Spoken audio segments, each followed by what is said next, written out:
And we are live. Welcome back to Takes by Fans. Today is June 17th, 2025. I'm your host, Saint Nick, and we got a great show for you today. Alrighty, well, Game 5 of the NBA Finals in the books, and what a good one it was. Halliburton gets a little banged up, doesn't put up any points, and we finally got the J-Dub going off game. So today on the show, we'll break Game 5 down, see what the line is going to be for Game 6 with Hallie a little injured, a little hobbled. Hallie is hobbled, folks. Not good. So we'll break that down. We'll get news on the Kevin Durant sweepstakes. Minnesota, once again, being forced down our throats. We'll talk about it. And then we've got to talk about the NFL stories of the day. Now, before we get into anything, can I get a big shout out, folks? Bing, bing, bing. We paid the Discord last night, folks. So today at the night show, we're going to be giving away $300 to everybody in the Discord. So make sure you get in, or to one person in the Discord. I'm not giving $300 to everybody. Y'all are crazy. But head over to whop.com/takesbyfans, WHOP.com/takesbyfans. It's $20 a month to sign up, and you get into $3,000 worth of sweat-free bets because we bet $1,000 every day. Last night for Game 5, we bet Chet Holmgren under 1.5 threes. Bink. He opened up in the first quarter with the 3. It was making us sweat all night long. Took 2 more for the rest of the game. Brick and brick. That's the under. Bink. Then we had Aaron Nesmith, 2 threes. Bink. Once again, he was kind of shooting. You know, he always hits the threes here. He's one of the most consistent three-point shooters for this Pacers team. So, you know, we had to put that in the parlay. And then our man, TJ McConnell, 10 points plus assists. I mean, he had 20 points, I think, by himself. Golly. So, plus 305 odds on the 3-leg parlay, pays $400. So, 300 going to the Discord. So, make sure you get in, folks. You get all the great insights of value in the daily best bets from good old Saint Nick, me, your host, yours truly. You get into the sweat-free bets, and you can participate on the night show, late show, with calling in, videoing in on the Discord. So, come be a Takes by Fans community member and join the Discord. All right, tonight we do have more championship sports on, so don't go nowhere. We've got Game 6 of the Stanley Cup Finals back in Florida. They're up 3-2, and I think they close it out tonight, folks. I think it's done. Now, we get Florida Panthers on the money line, minus 155. No, don't want that. We want 60-minute line. They get it done in regulation. Still not plus money. Panthers minus 105, but that's fine. We'll take it. We'll take it. This is probably going to be our Discord play of the day as well. Florida Panthers on the 60-minute line. So a potential another $95 given away tonight. Folks, we just give away money on the Discord, so make sure you're in $20 a month. Are you crazy? All right. And then one more thing quickly before we get into the show. Shohei Ohtani. Oof, woof, what the heck was that? First day back pitching. We bet is over 1.5 strikeouts. He didn't even have one. It was at plus money. We got suckered right into that. But, I mean, we were not going to bet Shohei Ohtani on his first day back. So, come on now. That was a free bonus play in the Discord, folks. We actually had $2 $100 plays in play for the Discord last night. So, once again, we just give away money, folks. That's what Takes by Fans is for. I'm here to give back to y'all, all right? So get in the dang Discord. Come on. What are y'all, crazy? $20 a month. $3,000 worth of sweat-free bets. Are you crazy? A month? All right, we digress. All righty. So let's jump. Yeah, but Shohei Ohtani. I mean, no strikeouts. Tatis ended up scoring in the first inning. So gets pulled. Didn't even play 2 innings. We were told he was going to play 2. They're not good enough to play 2. We don't hit the over 1.5. Alrighty, now let's jump into the action from last night, and let's start in the NBA. And man, oh man, how funny was this last night? It seemed like ESPN was doing solitaire damage control all day, all night long. We know Stephen A. Smith, first time back in action after getting caught on solitaire, playing solitaire while at Game 4 of the NBA Finals, while it was close, while the action was happening. It wasn't at halftime or a timeout or anything like that, or any other excuse that Stephen A. Smith was trying to put out there to save face. So first day back yesterday, they didn't talk about it at all. They didn't bring it up. Stephen A. Smith seemed a little bit more calmer than he usually is. Got a little crazy at the end of the night, started saying crazy stuff. But yeah, once again, I mean, we get Brian Windhorst. ESPN tweets this out at 7:54, so, right before tip-off, half hour before tip-off.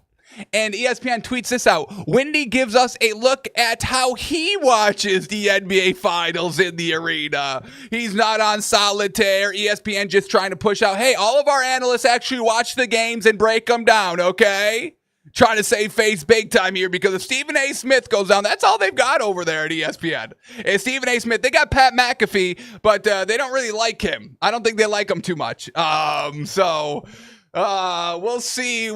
Nothing's gonna happen. Obviously, if it was, it would have already happened already. But just real funny that they've got videos of Brian Windhorst locking in, watching the finals to prove, hey, we actually do watch the games around here. You don't, but it's okay. It's all right. Another thing here on the NBA Finals, I mean, NBA Adam Silver crying out, why are the ratings down? Oh my goodness. Is it because we have no face in the league? Is it because nobody cares about the sport anymore? Is it because all we care about is just money? Yes, maybe all three of those things, but also the pageantry. We want it to feel like an event, like we've been saying. We want the logos on the court. We want the pre-game player introductions. We want this to feel like this is the last games of the season, like this actually means something. Once again, we know, if it's not the Lakers or the Celtics or the Knicks in the finals, ESPN, the NBA doesn't care because small markets don't do anything, blah, blah, blah, blah, blah. But we did, in fact, get our way again. We got the pre-game player introductions. They put that on. So the power of Twitter, I just want to kind of shout out Twitter, and the power of passionate fans, folks, takes by fans, passionate fans.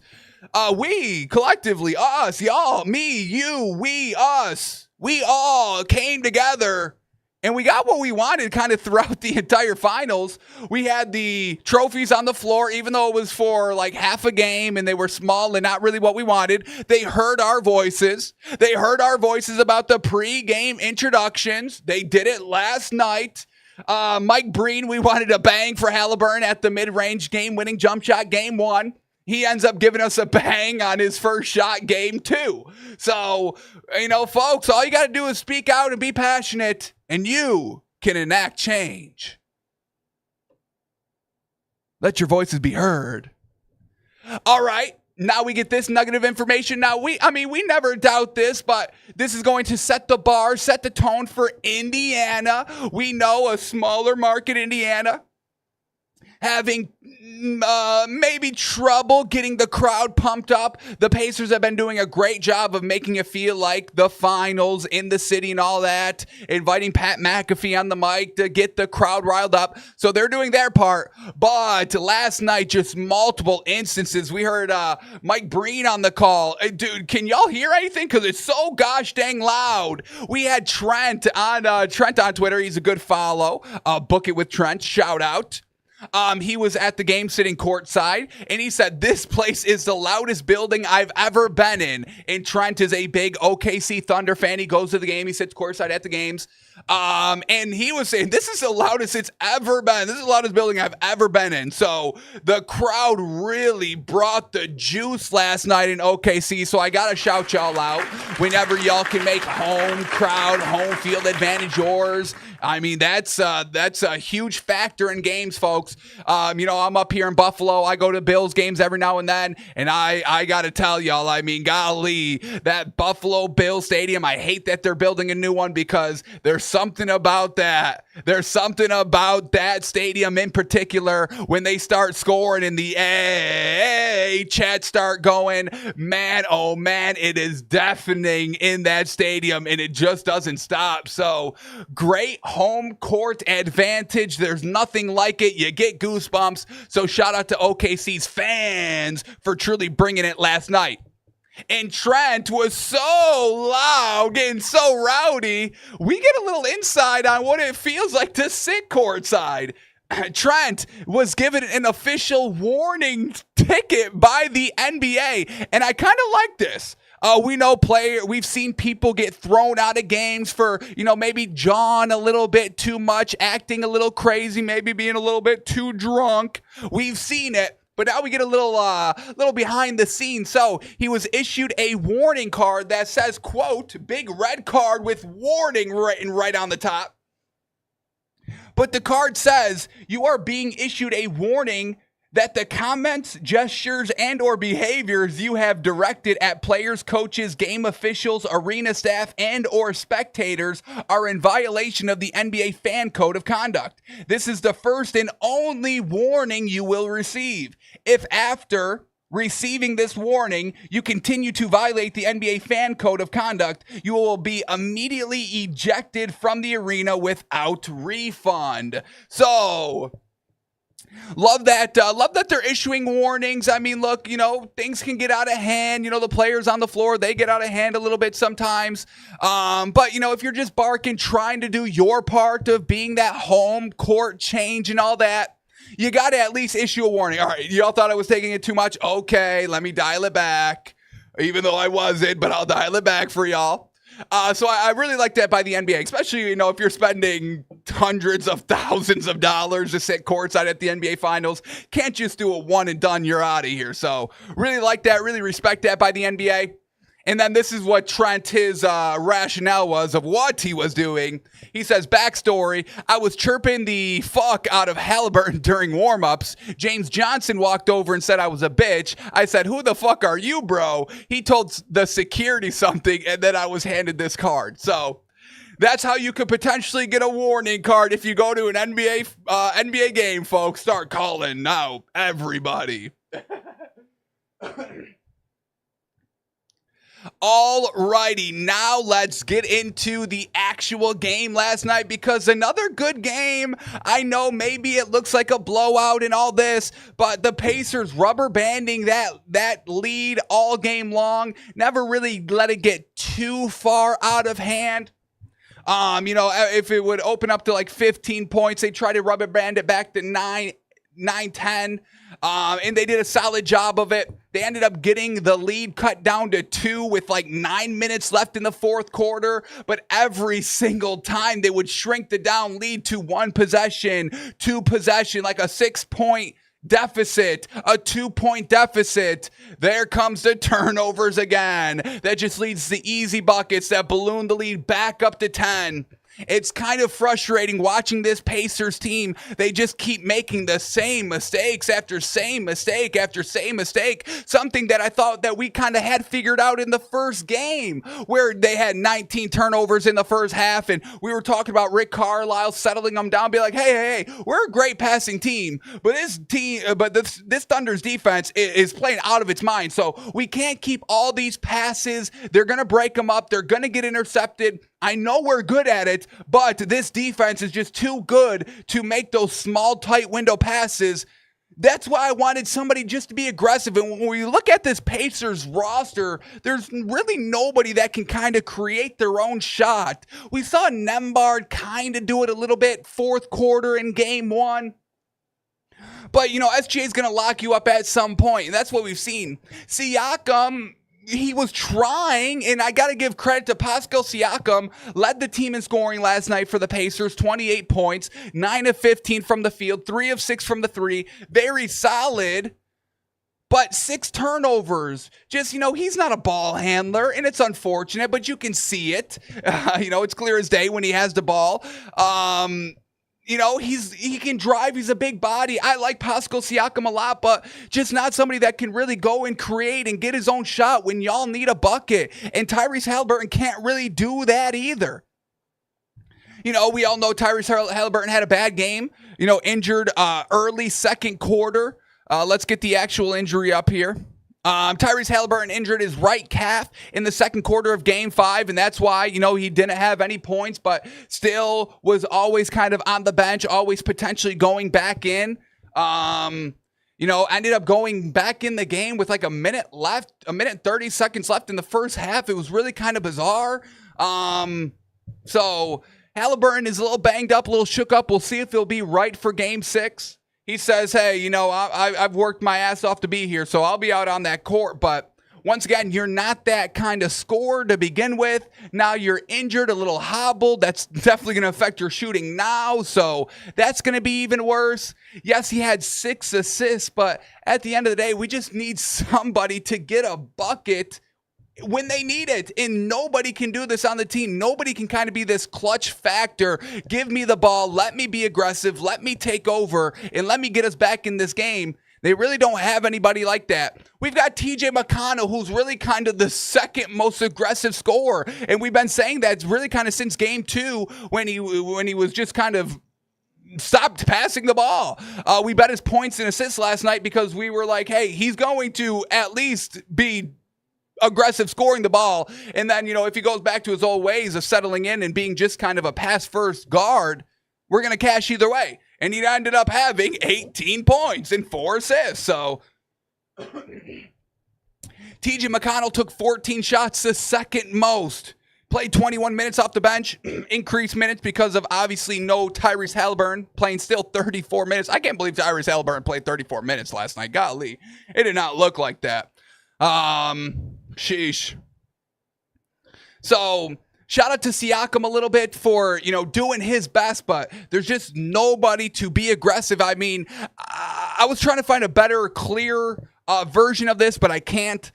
So I apologize. But the first possession of the game, the very first possession of the game, we see everybody just passing up shot after shot. They use the entire 24-second clock. Here we go. What do you mean video's not available? Are you crazy? Video not available? Are you crazy? I literally was just watching it today because I wanted to check to see if it was a full highlight. It wasn't. But first possession of the game, everyone's just passing, and they were kind of passing up some solid looks and having that first possession on the road to come out and make a huge shot, whether it's a 3 or just a nice jump shot to set the tone, put the Thunder and the Thunder fans on their heels just for the first couple of minutes. I think that really could have had a major impact on the game, but once again, everyone's just passing the ball. They had Siakam in the corner that I thought could really put up a 3, and Siakam, the one with finals experience, the one with a ring, to come out and hit the game-opening 3, cash it, go up 3, kind of silence the crowd early and get into rhythm early. I really thought that could have changed the entire trajectory of the game. Unfortunately, we get Siakam passing up the shot, Haliburton passing up the shot, then it goes to Miles Turner, who could have taken the 3, and once again, just somebody that just get out of your own head, had a bad game shooting Game 4, you had the chance to open up, get out to a nice start, and he passes up the shot, passes up the 3, on a closeout, on a late closeout, dribbles, kind of sidesteps, probably could have put it up again, but he passes about one more time to Nesmith. We get a screen action going, he goes around it for a mid-range jump shot with like 2 seconds left on the shot clock. Probably could have driven, but once again, they just keep passing until the end of the shot clock, and then just passing up very, good looks for last look, which could be good or could be bad, but in this scenario, bad, and it didn't get y'all out to a really bad start, but I really thought y'all could have sucked the air out of that stadium with that first shot, and y'all kept passing it up. So from that first shot, I literally sat on my couch. I was like, all right, they're going to lose. The classic Pacers just doing the same thing. Somebody needs to be aggressive, and they all keep passing up the shots because no disrespect to anybody on this team, but nobody's really a reliable shooter. Nobody's a reliable, you give me the ball, I can get you the bucket. I can create my own space. I can create my own shot. There's really nobody on this starting lineup that can do that. And that's where they're running into problems because we get SGA, who's got no problem taking the mid-range bank, who's aggressive three-point shooting and can hit them. Didn't have the best three-point shooting game last night, 0 of 3, but that's fine because golly, J-Dub is in the house. Jalen Williams, folks, give it gosh dang up for him. What a performance last night. From start to finish, first quarter, fourth quarter, it didn't matter, and he never got tired. Zing, bink, Shai Gilgeous-Alexander. So shout out to Jalen Williams, 40 points last night on 56% shooting from the field on 25 shots, 3 of 5 from the three, 6 rebounds, 4 assists, 1 steal, only 1 turnover. Bing, being aggressive early. I mean, all the shots, these are shots in the first half. 12. The second highest was Chet Holmgren at 10. Second half. 13 shots, didn't get tired. Percentage didn't go down. He shot 61% on 13 shots in the second half. 2 of 3 from the three. Bink. What a game by Jalen Williams to truly solidify, hey, I'm a superstar. Hey, Stephen A. Smith, put the solitaire down. Give me my flowers. Give me my respect. Superstar Jalen Williams. And so much of a good game that now the narrative, the discussion is shifting towards if the Thunder end up winning the title, has Jalen Williams played his way into finals MVP? And I love the discussion. I love the respect. Unfortunately, I'd probably say no. And that's honestly no disrespect on Jalen Williams at all in the slightest. I would love if y'all gave him the finals MVP, and I would probably have no problem with it. But we also do have to give SGA his flowers as well. Because yes, we know the scoring output by SGA. He was clutch game 3, so we'll give him that. Not game 1. But in addition to his offensive game, we got to respect SGA for his defense. I mean, last night, 4 blocks, 2 steals. Gosh, dang. I mean, and you can see it. I mean, it's clear as day when you watch SGA play, just absolutely locks in and locks up defensively when it's time. When the lead starts to kind of shrink, you see SGA just start clamping at half court. Very good at it, can really read plays and just goes for the ball without committing a foul. So, love Jalen Williams, and he's still a good defender. I'm not saying he's not a good defender, but SGA in the series kind of all throughout, we've gotten the offense with the really good defensive pressure that he's been putting on. So, still going to give SGA the finals MVP. I love Jalen Williams, and I just love that Jalen Williams is just so cool, calm, collected every time. You know, he's not so outspoken. He never gets down. We saw SGA kind of, hand on the chin, hand on the mouth at the podium after losing games and all that. But J-Dub just at the podium after games, win, lose, smile on his face, knows what he needs to do. Never wavers, always confident in his ability in the team. Never shows just poor body language on the sideline if things aren't going well. I really can't gush enough about Jalen Williams. It's really great and kind of refreshing to see him out there. So big, one more air horn shout out for Jalen Williams on the phenomenal performance and being aggressive. Kind of wasn't letting, being like, oh, this is SJ's team. Let me give him the ball in the fourth. I've already had mine and all that. Jalen Williams still being aggressive with 30 points and 35 and counting, gets to 40. Really, really love and respect Jalen Williams out there. Very, very well done. But once again, shout out to SGA's defense. It's really been it's been so great to see, so refreshing. And this goes for everybody on the Thunder, just to see their hands swipe and don't foul and just go for all ball. And this Thunder defense, I mean, that's really why they're winning the finals. Offense, they go through lull spurts. We've seen it, but that defense don't lull. That defense really do not be lulling, I'll tell you. All right, what else do we got to talk about from this game? TJ McConnell off the bench, like we said, 18-point shot out. Obi Toppin always very, once again, solid off the bench, 12 points, 4 rebounds. For the Thunder, we still had Isaiah Hartenstein in the starting lineup. And once again, Cason Wallace off the bench. Yes. Now we're back to it.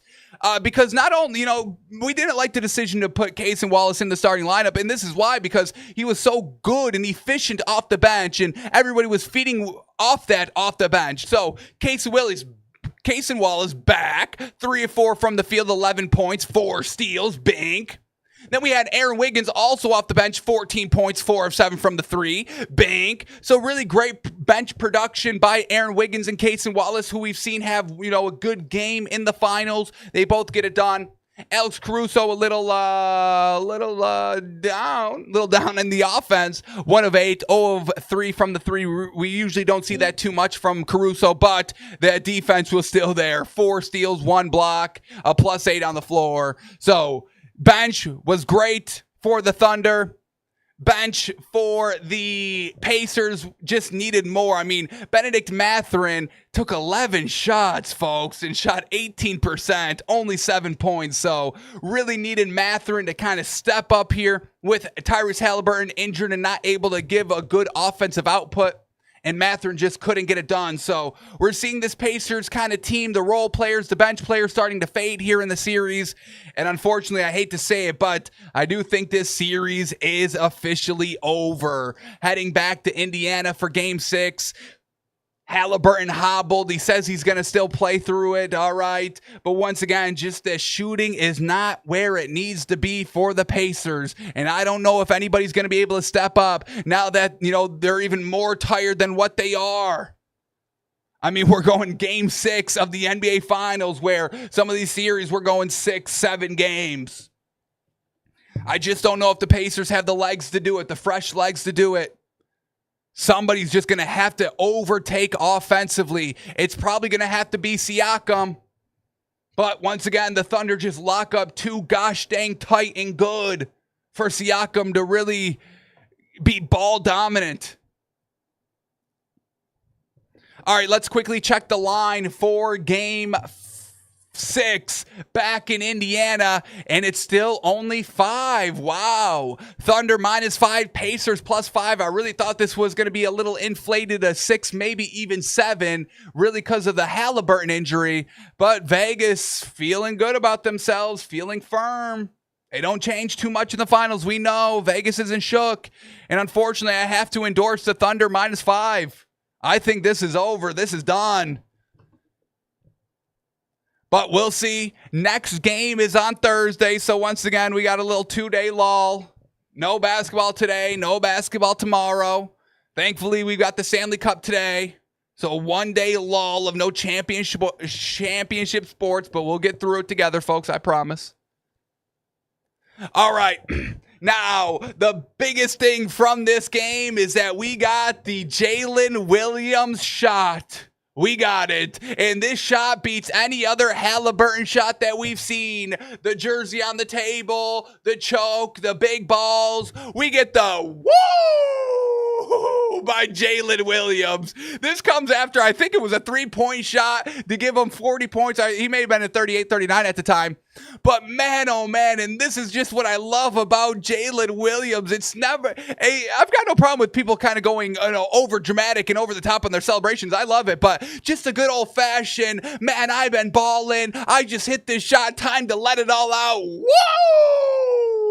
Great picture here as he's backpedaling back on defense. The big old open, mouth. Woo! Man, oh man, I love this picture. I'm saving it. I'm putting it in the background. I'm putting this on everything. J-Dub, we have our moment, my man. Well done. Love that. We get SGA after the game here, and I love that he's giving credit to Alex Caruso. Once again, I thought it was an really kind of an underrated topic to talk about in the NBA Finals with the championship experience. We got Caruso, we got Siakam, we got Rick Carlisle, all winning chips. So SGA, after the game, when he's being interviewed at the post-game press conference, he gives credit to Caruso, saying, quote, "He's the only one on the team with the ring. He knows what it takes. When he speaks, everyone listens. What he brings to the game, you have no choice but to listen." And I absolutely love hearing that from SGA, the leader of this team. He could be like, yeah, Caruso, Shamaruso. I mean, I'm the MVP here. I'll get us to the championship. Y'all listen to me. No. I mean, we know he would never say that because this Thunder team is all about the team. But just love hearing that. Caruso, not the best game tonight. We told y'all. Couldn't really hit a shot to save his life. His 2+3s almost got us last night. We almost bet that. Luckily, we stayed away. We knew maybe something was fishy going to go on. Or a down game. I mean, I say fishy. But love this by SGA here. Giving credit to Caruso when he just dropped 31. When J-Dub just dropped 40. When Caruso speaks, we all listen to that man. Love it. Off the bench, love it. Shout out to the team, man. We get Halliburton saying, quote, "I mean, it's the NBA Finals. I've worked my whole life to be here. It's not really a thought of mine to not play here. If I can walk, then I can play." So expect him to play regardless. Game 6 in Indiana. I mean, obviously, it's going to be tough to say, hey, to Halliburton, you can't play here. Because, once again, there's really nobody to really pick up his production anyway. I mean, it's not like we've got somebody on the bench that's always reliable scoring to be like, we got to get him playing. I mean, Halliburton, we love you, but, if you play, you're going to hurt the team. I mean, nobody's going to step up anyway. So, a hobbled Halliburton, you got to put him out there anyway. Maybe he could just be aggressive shooting the ball, less driving, but we didn't really see that. And he's not that great of a three-point shooter. He's good in the clutch, just not really good any other time. So we'll see with Halliburton. Not great that he's hobbled.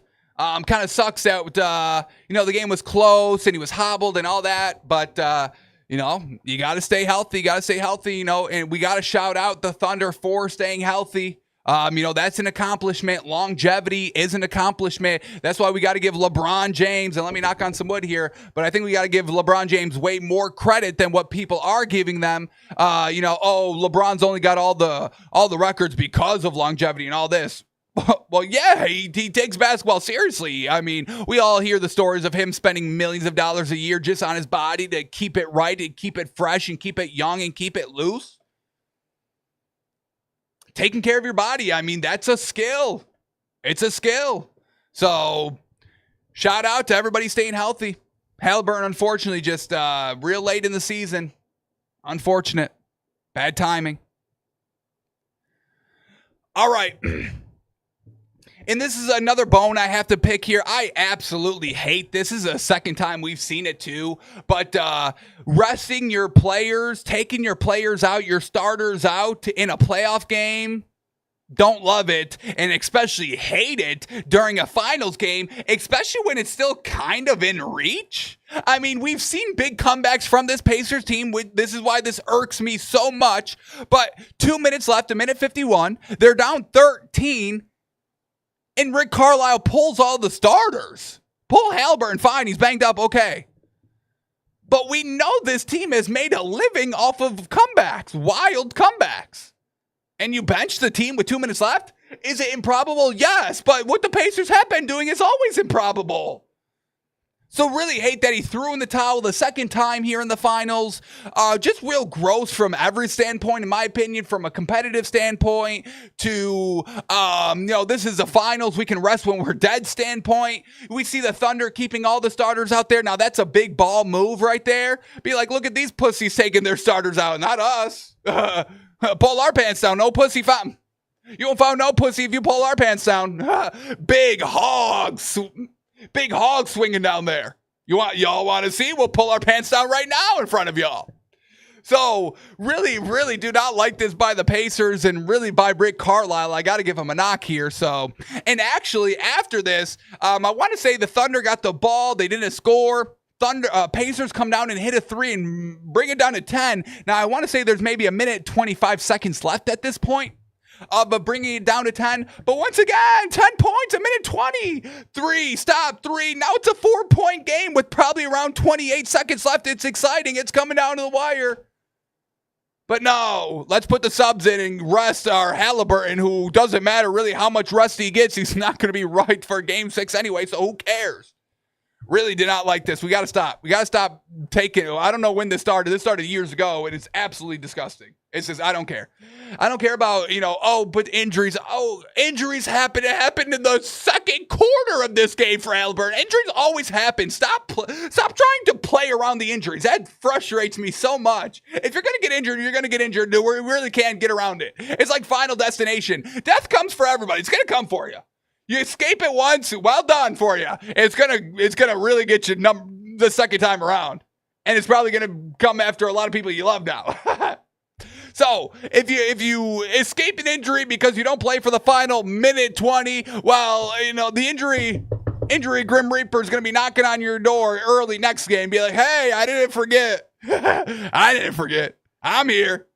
Oh, you're not on the bench now. I'm coming at you. I'm gonna come get ya. The injury's gonna come get ya. Shout out Final Destination. The new one, Bloodlines, one of the best in the series. You could say it's the best. Shout out. All right. We went over this. Is Jalen Williams now in the MVP finals discussion? I don't think so. Once again, I think we're just overlooking SGA's defense a little too much. But if you give it to him, I'll be right there clapping it up. I love Jalen Williams. Alrighty, before we shift gears to the NFL, you already know, folks, we have to talk about it. We have to talk about it. Any updates on the Kevin Durant sweepstakes? Well, we got it official in confirmation yesterday, folks. I've been trying to tell y'all. It's the Spurs, but Kevin Durant officially released, or it got officially released. I mean, he's been saying it, but nobody's been listening. But officially official now. Kevin Durant has no desire to play in Minnesota with the Timberwolves and Ant-Man in that cold Minnesota weather. He wants to play either the Heat, the Spurs, or the Rockets. So once again, the NBA just kind of keep this narrative, keep this story alive with the Timberwolves. Even last night before the game, when they're out on the court discussing, we get Brian Windhorst. If you're Ant, can you give Kevin Durant a call and get him to Minnesota? Once again, they're doing everything in their power just to persuade Kevin Durant, hey, you actually want to play in Minnesota. Yeah, we know what's best for you, Kevin. You want to play in Minnesota. Is there anything, Anthony Edwards, who's listening, can you do to do it? Can you call him and get him here? So once again, they're still pushing the Minnesota narrative. Also, in this kind of same segment, we get Iman Shumpert, who was like, yeah, Kevin Durant to the Spurs. That's kind of what I'm feeling. And we get this look by Shams when he says it, like he's biting his cheek, like he wants to laugh. He looks at the camera, looked real uncomfortable when he brought up the Spurs, because once again, I think we all know it's going to be the Spurs, but everyone's trying to, in the media, keep this Timberwolves narrative alive. Look at this. Look at this little grin as he stares into the camera when Iman Shumpert said, hey, I think he's going to be the Spurs, go to the Spurs. So we'll see. We'll see how long they keep up this game for. Some people have been saying that this is to drive Kevin Durant to sign a long-term extension with the Timberwolves, to put the pressure on the Timberwolves and all that. They're saying that they use the same playbook for Jimmy Butler to Golden State. All right, I'm not buying it. I'm not buying any of that gobbledygook. Kevin Durant will be a Spur, folks. Get over it. All right. That's all we had to cover for the NBA, so we'll see if the Kevin Durant sweepstakes ends this week. I think it will, but who knows, folks? Who knows? All right, let's shift gears to the NFL here. And maybe not even the NFL, the UFL, because we get this article, and it just came up right before I went live. I want to check it out and see why, but, I mean, we all know why. The article, the UFL TV ratings were down from 2024 to 2025. Well, no, duh. Have you heard a peep of the UFL? Has there been any marketing behind the UFL? I have not heard any. Where the heck is The Rock at? Where's The Rock to promote his football product? But the UFL isn't worried about that. You're not worried about viewership dropping in only your second year? Okay. That's what I want to know, why they're not worried. We got to get down to the bottom of this. So here we go. The James Kamenker of US Today, via Sports Business Journal, UFL president Russ Brandon downplayed viewership concerns in advance of the 2025 championship game. Brandon said the league, quote, isn't worried at all about the ratings decline. Quote, people would give their eye teeth for the amount of eyeballs that are watching our games on TV. What? People would give their eye teeth for the amount of eyeballs that are watching our games on TV? What the heck is eye teeth? A canine tooth, especially one in the upper jaw. Folks, am I lost here? Either of two canine teeth in the upper jaw to go to any lengths to achieve or obtain eye tooth. I don't like that word. I won't fake to y'all. Eye teeth. People would give their eye teeth. People would give anything for the amount of eyeballs that are watching our games on TV. All right, I'm off the UFL just because he used eye teeth. I'm sorry, folks. Okay. The attendance issue is a separate concern. So TV ratings are down. Attendance issues are a different concern, but they're giving eye teeth over there to watch it. Okay, all right. So they truly have no idea what they're doing. The in-person attendance for the game are another red flag. Held both years in St. Louis, the championship game held both years in St. Louis. The audience dropped from 27,000 to 14,500. Okay. All right, UFL and Russ Brandon. Not worried. Okay. Y'all keep not being worried. I'd be worried. So there's the UFL, folks. Hope you enjoyed it while it lasts, because I don't know how much longer that's going to be on. All right, let's move on to the actual NFL, the good product here. We got the Browns, and watch out for Shedeur Sanders. Once again, we really can't even watch the national media anymore or really trust anything that they say, because they were trash about Shedeur Sanders and all that. And they still are kind of pushing Shedeur as kind of the number 3, that Joe Flacco and Kenny Pickett are so much better. Okay. But the players maybe speak a different tune. The coaches speak a different tune. We had Myles Garrett on Shedeur Sanders, just talking about his leadership style. And one thing that he points out, this is what we said a few days ago on Shedeur Sanders, it's just hard not to like the guy. Just always in an upbeat, positive mood. He always got the big smile on his face, even with the media's trying to get him in a gotcha. Always smiling, always trying to laugh it off. Myles Garrett brings that up too. Just always got a great look on his face, that smile, always positive. So, love hearing that by his teammates. The leadership is there. He's not putting on a front. He's not putting up a fake anywhere. Really love that. And then we get this here by one of his coaches saying, your placement is just outstanding. And now he's standing next to, I think that's Njoku, the tight end, and playfully digs at him, be like, now if we just get a tight end that can catch it. So, love what's going on here with the Browns. I know this whole black cloud of Deshaun Watson has plagued this team for the last few years, but y'all are slowly turning it around, I think. Y'all got the coach in place. I think y'all got your quarterback of the future in Shedeur Sanders. Nice pieces everywhere. So Cleveland, I know it's been tough the last few years, but the light is coming soon. Light is coming soon for y'all. Alrighty, another team that needs to get excited. I told y'all the Giants Bet them good, bet them every week, bet them for their win totals. I'm gushing over the Giants. And we get this by Darius Slayton yesterday. Another reason why this Giants team is going to be a little bit different than what we've seen the last few years and why we need to get excited. This is a winnable team. We get Darius Slayton on the mentality change at Giants quarterback with Russell Wilson. Says, quote, a lot of the times you run a vertical concept and the ball keeps going underneath.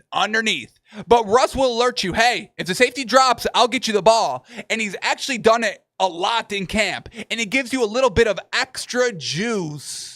Yes, finally, this Giants team has a quarterback that isn't afraid of the deep ball and just looking for the dink and the dunk. Russell Wilson knows route concepts. He understands defensive concepts. He's a Super Bowl champion quarterback. We got to give him credit potentially twice, but, beefed it big. Didn't read the red zone coverage very well, but I digress.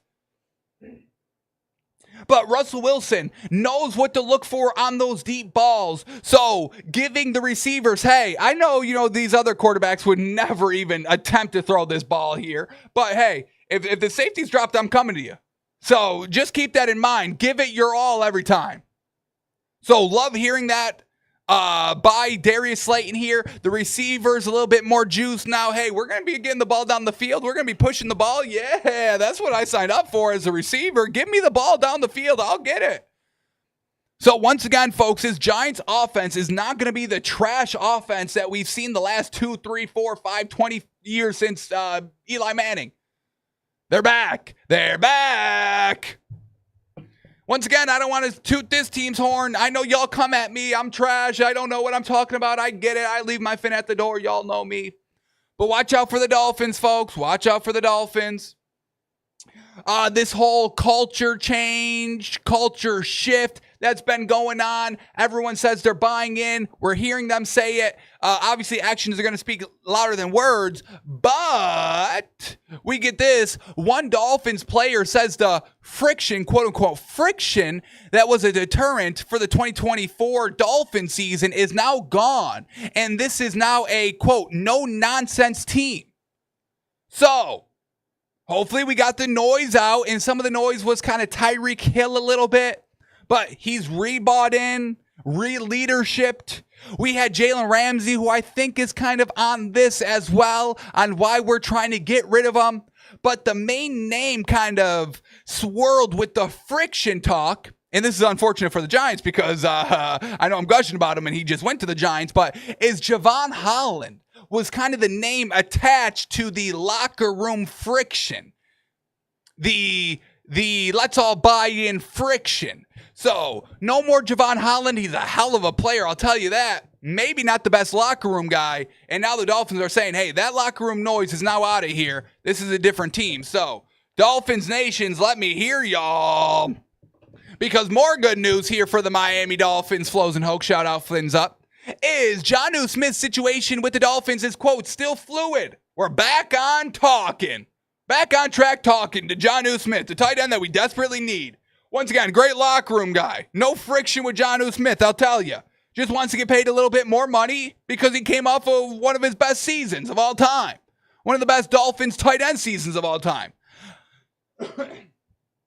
So, still hope for the Dolphins. Plus 650 to win the division. It's good value. It's good value at the minimum, folks. And that's what you look for, just value. So shout out to Dolphins, shout out to Giants. Shout out Jevon Holland. All right. A team we may need to be worried about here is the Pittsburgh Steelers. We know Aaron Rodgers is taken care of, but that defense and TJ Watt, we know he may be holding out. He wants more money. He wants an extension. And we get this tweet here by Jersey Jerry. Now, if you don't know Jersey Jerry, he's a big Steelers fan. He works for Barstool. He was going to do his own kids show at Barstool. And obviously that wasn't going to work because Barstool's all about betting. So they put the kibosh on that. That was the whole thing. Let me digress. But Jersey Jerry tweets out this. Can I be honest? I'm really starting to get worried about TJ. We DM often. I'd say 2 times a week, short convos. He posts football or he posts food. I respond bully food. I post new pots I got from Hexclad. He responds, bully pants. Small stuff like that. TJ always responded. Now TJ went dark. Something is wrong. He has to be a Steeler for life. I can't take it much longer. So, Jersey Jerry a little bit in the know with TJ Watt and the Steelers a little bit. And if TJ Watt's not texting Jersey Jerry back, it may be because the relationship is done. No more Jersey Jerry and TJ. TJ's going to move to a new team. Talk to somebody else, a new Jersey Jerry. Maybe talks to me, goes to the Dolphins. Maybe I'm talking to TJ Watt now every day. So not a great sign for the Steelers. Nothing that we could truly sink our teeth into, but it is a little nugget of information that's going to help us out because we know we can't really trust anything the media says. Yes? All right, let's get into this now. We may have blown this out of proportion. A little blown it out of proportion. Maybe Deebo Samuel isn't too fat.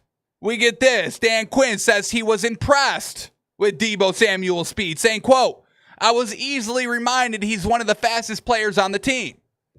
All right, we saw footage earlier this week of Deebo Samuel running, and it looked like he was being weighted down.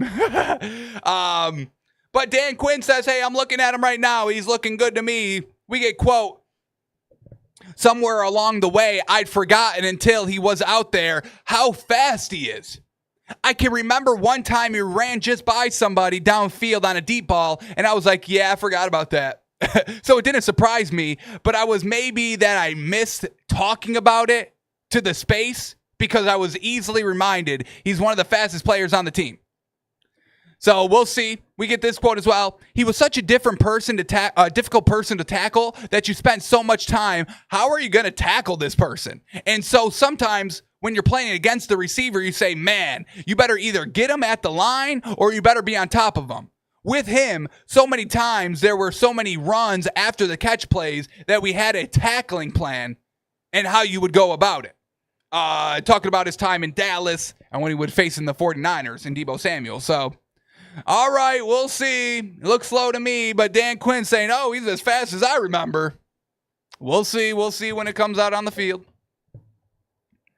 All right, we're moving on to this, and I love this. Oh, I love this. Player position, sticking up for players in that position, wanting them to get paid and them to get their bag that they deserve. Business schmizness. But Myles Garrett on Micah Parsons says, quote, he should get every penny he's owed. Yeah. Defensive ends, sticking up for defensive ends. I love it. We've also got this as well. Did I like it? Did I bring it up? Yes. George Kittle, one of the founders of Tight End University, says, I kind of created this because I want tight ends to get better and get paid. So once again, tight ends sticking up for tight ends, defensive ends sticking up for defensive ends. Let's all get paid and get money. We need the running backs to do the same because nobody's doing it for the running backs. They're all taking selfish low ball offers so the next running back gets a low ball offer. We're seeing it with James Cook. We're letting the quarterback get all the running back credit now. These dual threat quarterbacks are taking the money out of the running back's mouth. They don't want to pay James Cook even though he just had 16 touchdowns and over 1,000 yards. Clutch scoring against the Chiefs. But no, don't pay him. We need these running backs to band together. I've been trying to band y'all together, but y'all don't listen to me. I don't know why. I really don't. I think I have a lot of good things to say a lot of the time. But nobody wants to hear me. I get it. We thought he didn't want to hear me. Connor didn't want to hear me anymore. I get it. But, man, oh, man, running backs, band together. Get those deals up. Get those bags up. When one gets paid, you keep going up. We got Trevor Lawrence getting paid $300 million, okay? There's enough money for y'all. I promise. And just for this whole Micah Parsons situation, we know this is what the Cowboys do. Micah Parsons is going to get paid. It's probably going to be a week before the season starts. They do that with everybody. So, we'll Michael Parsons will get paid. It's just a matter of when. All right. And I mean, speaking along with that, I mean, this is what I'm talking about. Love this. Cardinals Trey Benson aims to step up alongside James Conner, saying, quote, I feel like we can have 2 RB1s. Yes, this is the start of it. Ain't no RB1 into RB2. No. It's RB1 and RB1. So we would like our RB1 money. Ain't nobody getting paid RB2 money. There ain't no RB2s here. So I don't know who you're giving RB2 money to. I'm an RB1. He's an RB1. RB1 money. Both of us. So, love this by Trey Benson. Love the confidence. We get some spark here by the Cardinals that we're looking for some juice because this Cardinals team has been mute all offseason long. So here we go on Trey Benson, seeking a bigger role in year 2. The 2024 third-round running back didn't make a huge splash as a rookie, logging just 63 rushing attempts for 291 yards and a touchdown behind James Conner. But he says, quote, I feel like I'll get more opportunities and help James out more. I feel like we can have 2 RB1s on this team, and that's my mindset this year, 2 RB1s. And that should be every running back's mindset. I'm an RB1. He's an RB1. RB1 money. We win a championship because we got 2 RB1s on this team.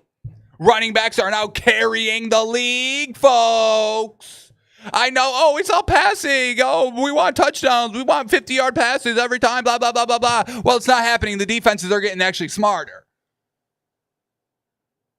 Nobody thought the defenses could actually get better and more athletic and smarter, but they did. And now it's the running backs all having great seasons. And it's all the quarterbacks now running the ball, trying to steal the shine from the running backs.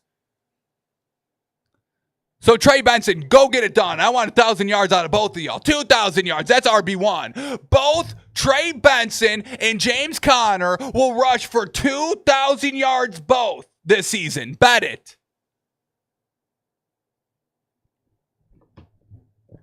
All right, we're going to finish up here with the Arizona Cardinals. Calais Campbell, who, man, oh man, shout out. Give it up for him, folks. Clap it up. Calais Campbell. An NFL great, an NFL leader, Hall of Famer, first ballot. Get him in now. He goes to the Cardinals, and I love hearing this. Cardinals Calais Campbell on mentoring young players says, quote, no point to die with all this knowledge. Yeah, let them know. Teach the ways. Teach the young bucks. This team desperately needs some leadership, some direction. Calais Campbell, I mean, did his dangdest to keep that Dolphins team together last season, and he did a hell of a job, I'll tell you. What a shame we let him go. What a shame. What a shame. Shame. I mean, honestly, they should be fired. Stephen Ross should be forced to sell the team for getting rid of Calais Campbell. Our general manager should be fired. Our head coach should be let go. Clean house for letting Calais Campbell go, but let me digress. But we get this great leadership, great defender up there, pass rusher. We get Campbell saying this, quote, I enjoy passing knowledge. I feel there is no point for me to die with all this knowledge to the graveyard at the end of my career. I have to share it with as many people as possible, especially people that are going to help us win ball games. If I help them to a level that's better than me, then the team is better and I will find my role and make it work. Yes, love it. Calais Campbell, the ultimate pro, the ultimate teammate. So, we got running backs wanting to both get it done. We've got the edge rusher, the leader, the backbone of this Cardinals team saying, hey, I'm going to teach you. I'm going to teach this team a few things here. So Jonathan Gannon, listen up, head coach, defensive minded. So still, I mean, once again, it's still hard to bet this Cardinals team, but we're getting a little excited, getting a little buzz here about them. Cardinals Nation, see red, yes sir. Larry Fitzgerald. Come on now. Phoenix University, get loud for me. This could be y'all's year. All righty, folks. That is going to do it for us today. I appreciate everybody tuning in and listening. Let me do one quick refresh. I know we're a little bit early today on our show. Started at 10 and not noon. So is there any breaking news we've got to go over? As Kevin Durant finally traded? Oh, here we go. A new team in the Kevin Durant sweepstakes, and this is interesting. This is actually an interesting one. Kevin Durant reportedly had interest in joining the Celtics at the trade deadline last season. That would have been, another super team. Could you imagine if Kevin Durant joined the Celtics? Could you imagine how people would talk about him? Wow. It would probably get disgusting. It would get ugly out there. Alrighty, I'm not seeing any breaking news, so we're going to wrap up here. We do have our night show tonight, folks, so be there for that, 7 p.m. Eastern, because we got a $300 duck race to settle. Bink! So once again, daily $100 bet to our Discord. We hit last night for $300 on Game 5 of the NBA Finals, and we're giving it all away. So join the Discord and get your chance, folks. WHOP.com/takesbyfans, $20 a month, and you're in for $3,000 a month of sweat-free bets. Alrighty, we're out of here. Get a great rest of your Tuesday. We'll see you Tuesday night, folks. Take it easy, everybody. Appreciate y'all.